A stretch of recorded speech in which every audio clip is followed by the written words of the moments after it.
पूज्य बाबा के हृदय में दृढ़ निश्चय हो गया कि हमें संन्यास लेना है। संसार की बड़ी विषम परिस्थिति का बाबा को अनुभव हुआ, जेल में भी, और बाहर निकले तो सबसे ज्यादा घटना कि जो भी मिलता सब में स्वार्थ। अब चूंकि भगवत कृपा से नेत्र बदल गए ना, तो अब सब दर्शन बदल गया। जो राधा बाबा से ज्यादा प्रेम करता तो राधा बाबा झांक के देखते कि ज्यादातर सब स्वार्थ से प्रेम हो रहा है। और एक घटना और घटी कि एक नौ युवती थी, विधवा हो गई थी, उसके एक लड़का था जवान, तो उसने शरीर संबंध बनाने के लिए अपने मित्र से, जिससे शरीर संबंध की भावना करती थी, उससे अपने पुत्र को विष देने को कहा कि पुत्र को विष दे दो। उसका तो हृदय हिल गया। अब वो अब उसके वशीभूत था तो विष देने के लिए गया, लेकिन उसके आंखों में आंसू आ गए। तो उस लड़के ने कहा तुम रो क्यों रहे हो? तो उसने कहा तुम्हारी माँ ने तुम्हें विष देने को बुलाया। बोले मेरी माँ ने ऐसा क्यों बोला? बोले हमारा उसका शरीर संबंध है, इसलिए तुम्हें बाधा समझ रही, इसलिए जहर दे दिया। उसने छीन के जहर पी लिया और अंतिम समय रोते रोते कहा जिसकी माँ ऐसा चाहती कि उसका पुत्र मर जाए तो मैं जीना क्यों चाहूं। जिसकी माँ, ये घटना जब राधा बाबा को उस पुरुष से और उस माँ से, दोनों से ये चली, बहुत वैराग्य हुआ कि धिक्कार है ऐसे संसार में, क्या रहे। बाबा को कई ऐसी घटनाएं जो हृदय में आके निश्चय हो गया कि अब मुझे भगवत साक्षात्कार करना है, संन्यास के मार्ग में जाना है, इस संसार में नहीं रहना। पूज्य बाबा गीतोपनिषद भाष्य का स्वाध्याय करने लगे। वे सदा अपने विचारों में निमग्न रहने लगे। उनकी मननशीलता बढ़ गई, आचार विचार व्यवहार में परिवर्तन आ गया। कभी कभी श्री तारादत्त जी मिश्र उनसे इस प्रकार गंभीर रहने का कारण पूछते तो बाबा मुस्कुरा देते। उनके मन की जो असली उथल पुथल थी वो किसी के सामने व्यक्त नहीं करते, और ना करना चाहिए। या तो गुरुदेव से बता देना चाहिए, नहीं तो गंभीर रहना चाहिए। अपने मन की दशा से ऐसा किसी से नहीं बोलना चाहिए। कोई भी साधक जो भी भागवती अनुभव हो, अपने मन की दशा गुप्त रखो। जितने गुप्त रखोगे उतने बढ़ेगी। बाबा ने सर्वप्रथम सूचना भैया को दी कि मेरे अंदर प्रभु की इच्छा से दृढ़ निश्चय हो रहा है कि मैं गृहस्थ जीवन का त्याग करके, संसार का परित्याग करके अब संन्यास लूंगा। ऐसा मेरा दृढ़ निश्चय है, ये सलाह नहीं है। अपने बड़े भाई से कहा कि ये मेरी सलाह नहीं है आपसे कि मैं स्वीकृति ले रहा हूं, ये मेरा दृढ़ निश्चय मैं आपको बता रहा हूं। श्री तारादत्त जी से सूचना जब उनके सहोदर भाई ने सुनी, संन्यास की सूचना सुनते ऐसा लगा मानो किसी ने बहुत बड़ा प्रहार कर दिया हो। दोनों भाई अवाक रह गए। कुछ देर तक तीनों परस्पर एक दूसरे को देखते रहे। देवदत्त जी ने मौन तोड़ा और चक्रधर जी से कहने लगे क्या पागलों की तरह बात कर रहे हो? ऐसा सोचना और कहना उचित नहीं है। इसलिए उचित नहीं कि अभी नौ युवती स्त्री तुम्हारी घर में है और तुम कह रहे हो संन्यास लेंगे। चित्त को शांत और स्थिर करो। तुम अभी निरे अबोध बालक हो। ऐसा बाबा की 22 वर्ष की अवस्था है, वो बालक है 22 वर्ष के। आप निरे अबोध बालक हो, तुम्हारी अवस्था संन्यास धर्म के योग्य नहीं है। दोनों भाई अच्छी तरह से जानते थे कि चक्रधर एक बार जो निर्णय कर लेता वो कर ही लेता है। बाबा ने उत्तर दिया कि मेरा निर्णय है, आपसे सलाह नहीं, ये मेरा निर्णय है। बाबा की बात सुनकर भाइयों के हृदय में बड़ा दुख हुआ। उन लोगों को ज्ञात था कि चक्रधर कभी अनर्गल बात अपने मुंह से नहीं निकालता, वो जो कहता उसे करके ही रहता है। छोटे भाई चक्रधर के निर्णय की जानकारी होते ही भाई सोचने लगे कि इस 22 वर्ष की अवस्था में संन्यास कैसे निर्वाह कर पाएगा, ऐसी कच्ची आयु में इसका संन्यास व्रत कैसे निभ पाएगा। देखो आप लोग के पास हो ना तो आपको लग ही नहीं रहा होगा कि आप बैरागी हैं, क्योंकि आप वृंदावन महल में हैं, रोज सत्संग सुन रहे हैं, समय से भोजन मिल रहा है, कोई बाधा आपको छू नहीं रही है, आप सुरक्षित हो। गंगा किनारे भ्रमण करके देखो।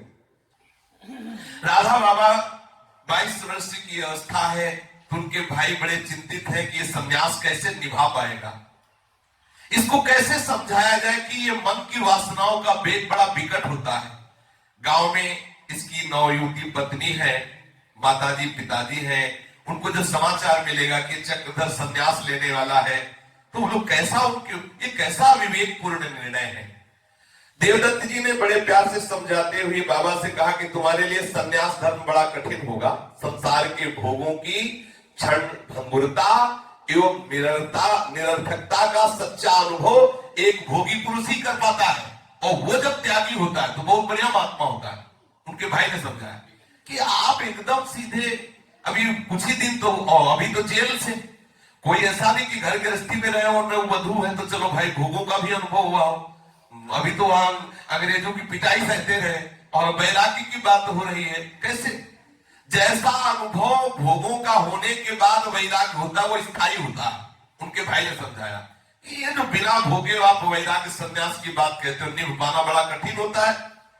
ये आवेश में आकर जो संन्यास ले लेते हैं और काम क्रोध आदि का अनुभव किया नहीं, तो जब आगे चलकर भोग वासना जागृत होती तो अपने पथ से भ्रष्ट हो जाते हैं।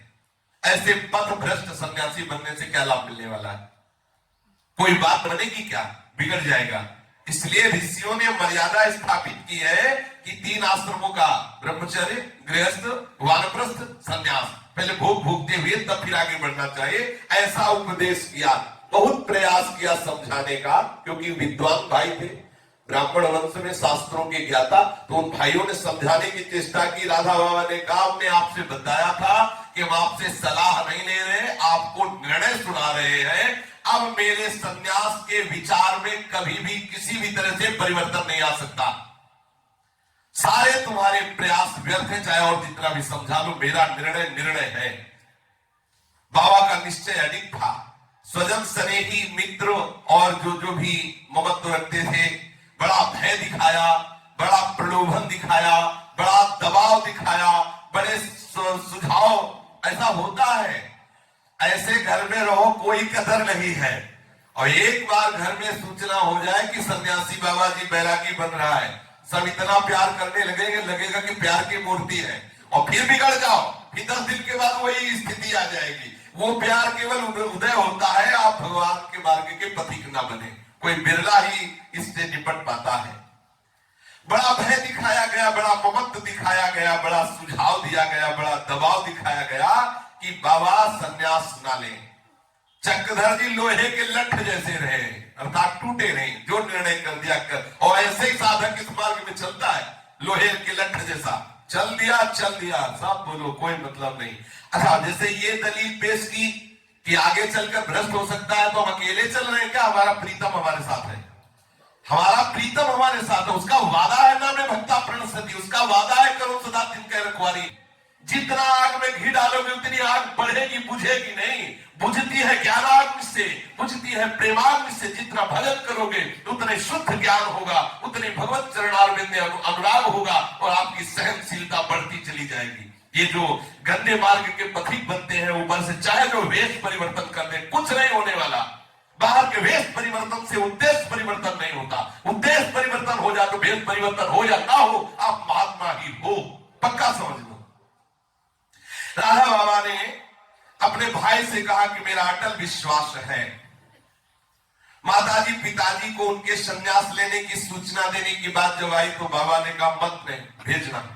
अगर उनको सूचना दी और वो आए यहां बाधा पहुंचाए तो मैं ऐसा भागूंगा कि जीवन में तुम्हें किसी को पता नहीं चलेगा। अगर सूचना नहीं दोगे तो हम स्वयं सूचना बीच बीच में देते रहेंगे कि हम कहां हैं, आपको जानकारी मिलती रहेगी। आप अपने वहां घर सूचना देते हैं तो मैं एकदम अज्ञात हो जाऊंगा, जीवन में पता नहीं चलेगा। और यदि आप ये जानना चाहते हो कि मेरा जीवन कैसा है तो आप उनको सूचना मत दो, मैं संन्यास लूंगा और बीच बीच में सूचना देता रहूंगा। तो तारादत्त जी ने सोचा कि बहुत अटल निश्चयी है ये, अर्ध तजे बुद्ध सर्वस जाता। तो उन्होंने माता पिता को सूचना देने के लिए जो बात थी वो मन में सोचा कि ठीक नहीं है, और माता पिता को एक पत्र लिख दिया कि संन्यास तो ले रहे हैं लेकिन आप आओगे नहीं। अगर आप आए तो ऐसा करें जीवन में कभी आपको सूचना भी नहीं मिलेगी कि है कहां। ऐसा वैराग्य में कितना आनंद है ये वही जानता है जो भगवत कृपा पात्र जन है। ये विषय लोग क्या जाने, ये समझते बड़े आनंद में। एक नाली का कीड़ा नाली में जब होता है ना और उसको उठा के कमल के पराग में बैठा दो ना तो वो समझता है बहुत बुरी जगह ले आया, उसको वही अच्छा लगता है। प्रहलाद जी एक सुकरी गांव की थी, उससे कहा हरि आए बैकुंठ चलोगे? तो सुकरी ने कहा कि बैकुंठ में ये मिलेगा। वो विष्ठा खा दिया, अरे बोले पागल, बोले नहीं जाना, नहीं जाना। ये तो साहब लोगों की हमें चाहिए, अगर बैकुंठ भी चाहिए जाना पड़े तो वहां ये जो हम गंदे भोग भोग रहे हैं मिले तो बैकुंठ, नहीं तो घबराहट पैदा होती, किस काम का बैकुंठ, पता ही नहीं ना कि तुम क्या होता है। वैराग्य में सुख होता है, ये किसको पता? किसी वैराग्यवान को पता। वैराग्य के बाद जो अनुराग में सुख है वो वैरागी भी नहीं जानता। जो वैराग्यवान को सुख है वो एक विषय नहीं जानता, चाहे चक्रवर्ती सम्राट क्यों न हो। और जो एक अनुरागी को सुख हो वैरागी भी नहीं जानता। और ये वृंदावन वैराग्य के राग से भी ऊपर अनुराग राग में रंगा हुआ क्षेत्र है। जिसके हृदय में अनुराग प्रिया प्रीतम के चरणों में हो गया, उसी का जीवन सार्थक है। जिसके हृदय में प्रभु के पाद पद्मों में अनुराग नहीं, सच्ची प्रीति उत्पन्न नहीं हुई, जिसे संसारिक भोग काटने के लिए नहीं दौड़ने लगे, वो क्या बैरागी? ध्यान कीजिए, अगर आपको इस संसारिक भोग अच्छे लगते हैं, जैसे वमन में उल्टी, कहीं देखो घृणा होती, ऐसे हर भोग तुम्हारे लिए घृणा पैदा करे तो समझो तुम बैरागी। रमा विलास राम अनुरागी तजत वमन, जिन जन बड़भागी। वो बड़भागी जन है जो वमन के समान भोगों को त्यागते हैं। वही बैरागी है जो हर भोग उसे विष जैसा दिखाई दे, वमन जैसा दिखाई दे, काटने को दौड़े। जिसकी इंद्रिया सदा विषय भोगों को ही इच्छा करती रहती है, जिनका मन सदा संसारी पदार्थों का चिंतन करता रहता है, भला वो वैरागी कैसा वैरागी? क्या समझे सुख? देहे स्थिमान सरुधिरे भी मति त्यजतुम जाया सुतादिषु सदा ममता विमुंच पश्यामि संजगदिदं क्षणभंग निष्ठं वैराग्य राग रसिको भवभक्ति निष्ठः। गोकर्ण जी उपदेश करते हैं अपने पिता को, ये अस्थि मांस और रुधिर आदि पदार्थों से बने हुए शरीर के प्रति इस बुद्धि का त्याग कर दो। मैं शरीर हूं। जब तक शरीर में अहम भाव तब तक वो वैरागी नहीं है, वैरागी नहीं है। देश बदलने से, भेष बदलने से वैरागी नहीं, शरीर का भाव हट जाए उसे वैरागी कहते हैं। जब तक ये अहमता है, देह में भोगों में ममता है, तो किस बात का वैरागी? स्त्री पुत्र कुटुंब परिवार वालों में जो ममता है और शरीर में जो अहमता है, इसी का त्यागना तो वैराग्य है। स्त्री पुत्र कुटुंब परिवार वालों से ममता न रखे, इस क्षण भंगुर संसार की वास्तविक स्थिति को समझते हुए वैराग्य से प्रेम करने वाला बनकर सदा भक्त निष्ठ होकर जीवन बिताए तो सच्चिदानंद सुख में डूबता है। बाबा ने निश्चय कर लिया कि शारदीय पूर्णिमा को हमारा संन्यास होगा। संन्यास का अर्थ है अग्नि स्वरूप जीवन। ये संन्यास कोई खिलवाड़ थोड़ी है। कोई ऐसा समझता हो कि संन्यास खिलवाड़, बोले सन्यासी तो ऐसे बात करते हैं सन्यासी जैसे कोई विषयी को कहते हैं। विषयी सन्यासी समझते हो? अग्नि स्वरूप है सन्यास में, आप खिलवाड़ समझते हो क्या सन्यास? आप ऐसे मत समझ लेना सन्यास की। अरे इस समस्त प्रपंच से जो जीवन मुक्त हो गया वो महापुरुष कोई साधारण पुरुष है? ये जीवन मुक्तों का भाई देखो तैयार है, और उसमें थोड़ी चीनी और मिला दो, प्रेमी हो गया। सन्यासी कोई निकृष्ट बात थोड़ी, वो तो तैयार भूमि है। इसीलिए हर सिद्धांत में सबसे नीचे है शांत रस। शांत रस है संन्यास रस। जो अपने जो 5 भाव है उनमें जो न्यू भाव है वो है शांत रस। शांत रस में यदि नहीं पहुंचा तो ऊपर के भाव में पहुंच ही नहीं सकता। बिना संन्यास हुए, संन्यास समस्त कर्मों का न्यास, समस्त भोगों का न्यास, समस्त कामनाओं का न्यास जब प्रभु के चरणों में हो जाता है तभी तो अनुराग बढ़ता है। हम संन्यास का मतलब समझते हैं कपड़ा रंग लेना, ये बाहरी है। संन्यास गीता जी में लिखा है, ये तो सर्वाणी कर्माणी भाई संन्यास से मत पराहा अनन्य नेव योगे माम ध्यान तुपासते, ये संन्यास है। तो भगवान उसके लिए ठेका लेते हैं। देशा हम उसी के नीचे श्लोक, देशा हम समुद्रता मृत्यु संसार सागरा। संन्यास का अर्थ है अग्नि स्वरूप जीवन। पिछले जीवन का सब कुछ ज्ञानाग्नि में जलाकर स्वयं अग्नि स्वरूप हो जाना। और बड़ा कारुणिक प्रसंग होता है संन्यास में, ऐसा नहीं होता ये कोई खिलवाड़ वाली बात नहीं। दिगंबर किया जाता है, निर्वस्त्र होकर। 4 महात्मा होते, गंगा के गंगा जी में खड़ा किया, पूछा जाता है कौन है तुम्हारा? वो बोलता है भगवान नारायण के सिवा मेरा कोई नहीं। कितना करुणा में प्रसंग होता है। एकदम देव से गंगा में खड़ा होकर आर्त भाव से कहता है प्रभु के सिवा। फिर गुरु उसको उपदेश करता है, फिर ब्रह्म स्वरूप का बोध कराने के जो मंत्र दिए जाते हैं, फिर उसे वस्त्र दे दिया जाता है कि अब तुम शरीर भाव से नहीं अपने स्वरूप भाव में स्थित रह करके इस मार्ग में आगे चलो। ये कोई साधारण मार्ग थोड़ी कि अगर कोई समझता है संन्यास को ऐसे बोलते जैसे मानो कोई कूड़ा कर लो संन्यास। अरे संन्यास का स्वरूप समझो क्या है। अब भक्ति का स्वरूप संन्यास में ही छुपा हुआ है, संन्यास में ही भक्ति छुपी। समझो, जो भोगों का, जो नाना प्रकार की कामनाओं का, जो नाना प्रकार के सुख स्वादों का लगा हुआ है, वो कहीं भक्ति का मोह कर सकता है क्या? भक्ति प्रभु को लेकर के है और संन्यास आत्मा को लेकर के। आत्मा ही प्रभु, प्रभु ही आत्मा, कोई भेद थोड़ी। वो तो भेद बुद्धि का है, समझ में नहीं आता। रस में जाके भेद हो जाता है, वो ब्रह्मानंद में स्थायी हो जाता है, वो प्रेमानंद में जाके विलसने लगता है। बस इतना अंतर होता है। इस महान व्रत का आदर्श है अग्नि, सब भस्म कर दिया। न कोई संबंध, न कोई वासना, संसार की सर्वता उपेक्षा करके जीव मात्र में मैत्री भाव रखना, संपूर्ण संसारी संबंधों से अलग हो जाना। कोई नहीं मेरा। क्या एक भक्त ऐसा नहीं करता क्या? जो उच्च अवस्था को भक्त पहुंचता है, तो ये सन्यास ही तो है। जननी जनक बंधु सुत दारा तन धन धाम सुहृद परिवारा, सबकी ममता ताग बटोरी, मम पद मन बांध बर डोरी। बस सन्यास नहीं कहा गया, सन्यास शब्द उच्चारण नहीं किया गया है, तो ये सन्यासी सबका संबंध छूट जाए। पांचों भूले देश, सन्यासी तो है, बहुत जोर का सन्यास है। समस्त परिग्रहों का त्याग, समस्त संबंधों का त्याग, भगवान निष्ठ होकर जो वैराग्य राग रसिक होता है, वही परमात्मानंद का अनुभव करता है। सत्य गुण स्वरूप श्वेत वस्त्रों का भी परित्याग करके तीन गुणों से ऊपर त्रिगुणातीत हुआ एकमात्र परमात्मा में सदा स्थित रहना, नारायण के अतिरिक्त अन्य कोई नहीं है। सन्यासी का कोई नाम रूप नहीं, फिर भी बाहर संबोधन के लिए नाम रूप दिया जाता है। चक्रधर जी ने सन्यास दीक्षा लेने के लिए अपने अग्रभाताओं को सूचना दे दी, उनको राजी किया। जिस प्रकार नवागत वधू से मिलने के लिए अनुरागी युवक बेचैन होता है, वैसे ही बाबा बेचैन हो गए कि कितनी जल्दी मुझे सन्यास मिले। उसी प्रकार पूज्य बाबा सन्यास धर्म में दीक्षित होने के लिए चतुर्दशी तिथि की रात्रि को पूर्ण जगते रहे। सुबह होते ही हमारी दीक्षा होगी, बड़ा उत्साह, बड़ा आनंद है। गुरुदेव को रात्रि में निद्रा नहीं आई, अर्थात राधा बाबू को निद्रा नहीं आई। ध्यान एवं ब्रह्म विचार में रात्रि गुजार दी। प्रातः काल देखा पक्षियों का कलरव हो रहा है, तो समझ गए अब प्रातः काल हुआ, तब नेत्र खोले। ध्यान में ही पूरी रात व्यतीत हुई। अरुणोदय से पूर्व नित्य कर्म से निवृत्त हुए, भगवती भागीरथी गंगा के तट पर गए। संन्यास की संपूर्ण प्रक्रिया संपन्न हुई।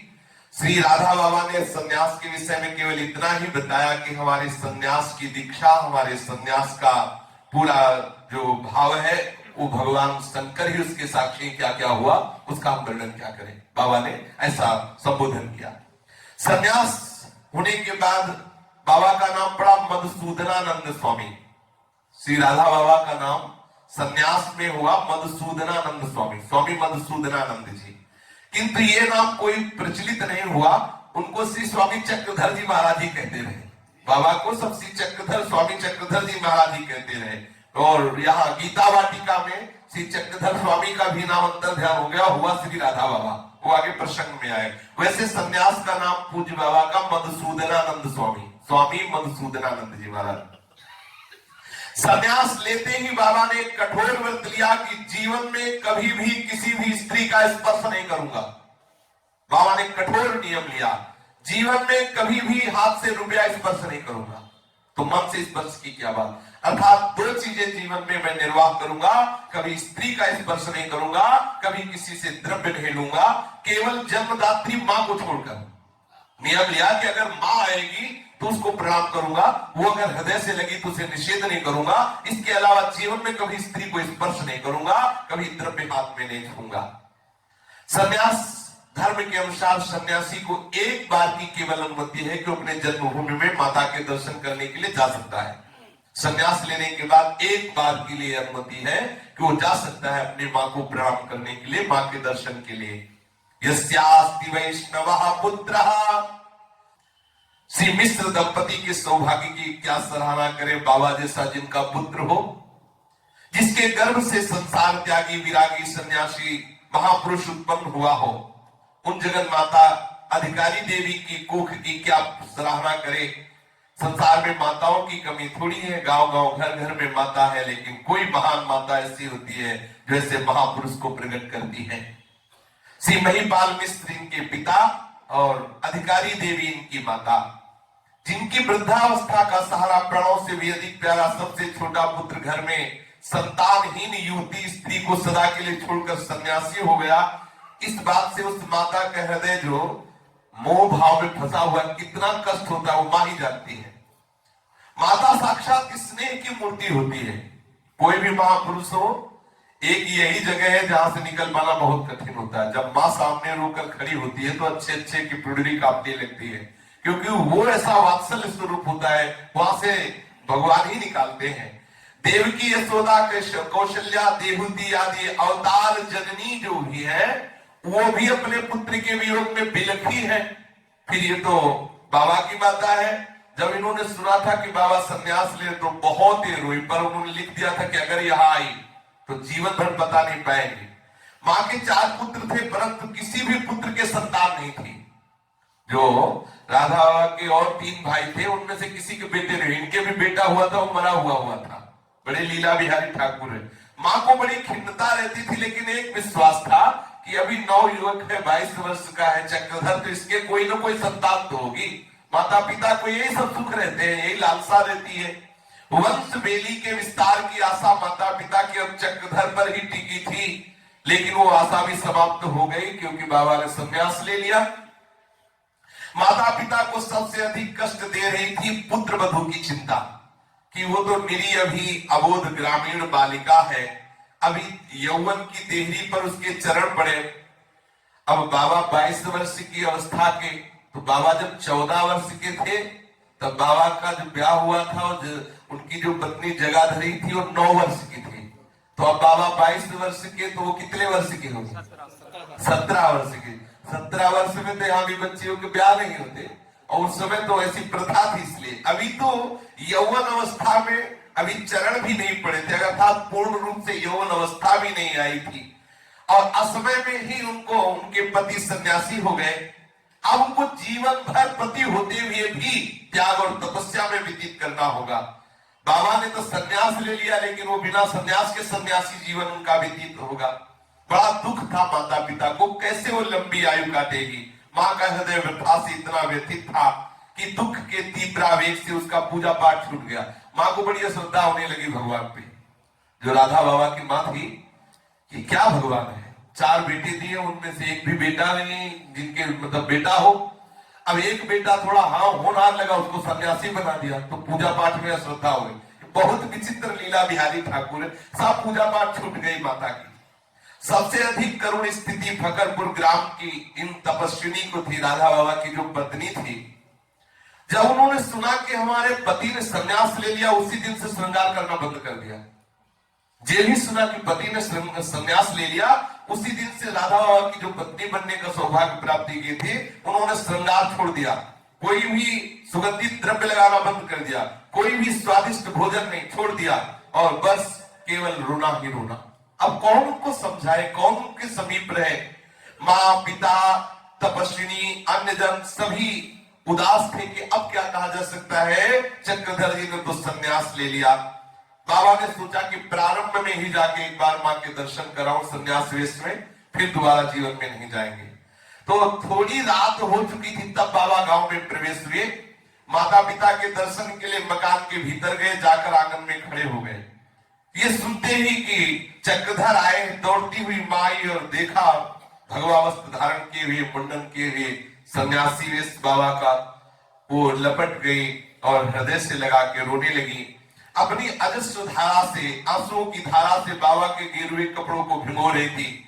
सन्यासी पुत्र गंभीर भाव से खड़े और माता विवल होकर के लिपट करके भाव ऐसा द्रवित हुआ कि ना आंसू उनके रुक रहे थे, ना पिता के, कोई घर के सब जो देखता वो रोता। अति अनुरागम मोर लाए, नयन सने सलिल अनवाए, तेहि अवसर कर हर्ष विषादु, किम कहे मूक जिम स्वादु। मां खूब जोर जोर से रुदन करने लगी। बाबा ने अपने अमृत में वचन से फिर शांत किया, पर मां तो बार बार हिचकियां ले रही थी, बार बार रो रही थी। बाबा ने कहा कि मां आप रो मत, आप क्यों रो रहे हैं। बार बार सर पे हाथ फेरते हुए राधा बाबा की मां ने पीठ पे हाथ फेरते हुए कहा, बेटा तुम मुझे समझा रहे हो कि रो मत, तुम्हारे जैसा बेटा अब सन्यासी हो गया तो रोने के सिवा मेरे पास बचा क्या है। और इतना कह के वो फिर जोर जोर से रो पड़ी, प्रवाह और जोर से रोने का हो गया। बाबा ने माँ के चरणों में सर रखा और कहा कि माँ तुम इतना अधीर मत हो, इतना विकल क्यों हो रही, घबराओ नहीं। मैं सन्यासी जरूर हो गया हूं लेकिन हो तो तुम्हारा बेटा ही, बेटे में कोई अंतर नहीं, ज्यों का त्यों वैसा ही बेटा हूं। सन्यासी का वेश बदल लिया पर हूं तो तुम्हारा बेटा, इसमें कोई संशय। मैं तुम्हारा सदैव ऋणी रहूंगा मां, तुम रो मत, तुम्हारे ऋण से मुक्त होना संभव नहीं है।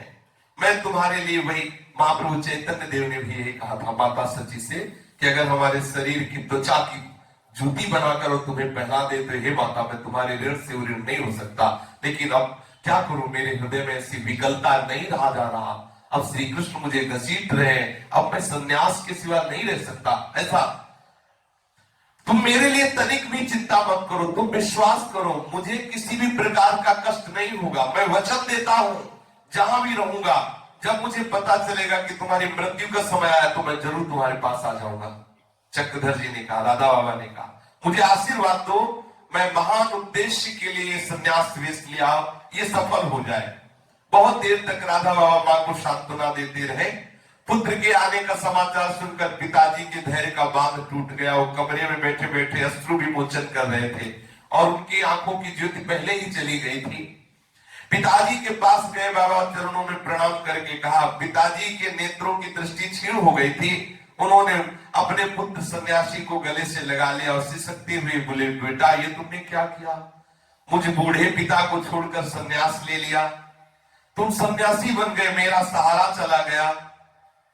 मुझे बाबा ने पिताजी को सांत्वना दिया, आप कातर मत होइए, मैं आपका पुत्र हूं, कहीं भी रहूं आपका ही कहलाऊंगा, मेरी सफलता आपका सुयश बढ़ाएगी, आपके वात्सल्य ने मुझे पाल पोष कर बड़ा किया है, आपका आशीर्वाद इस सारे विघ्नों का निवारण करेगा। आप आशीर्वाद दें, जिस उद्देश्य की सिद्धि के लिए मैंने संन्यास लिया है हमारा उद्देश्य पूर्ण हो।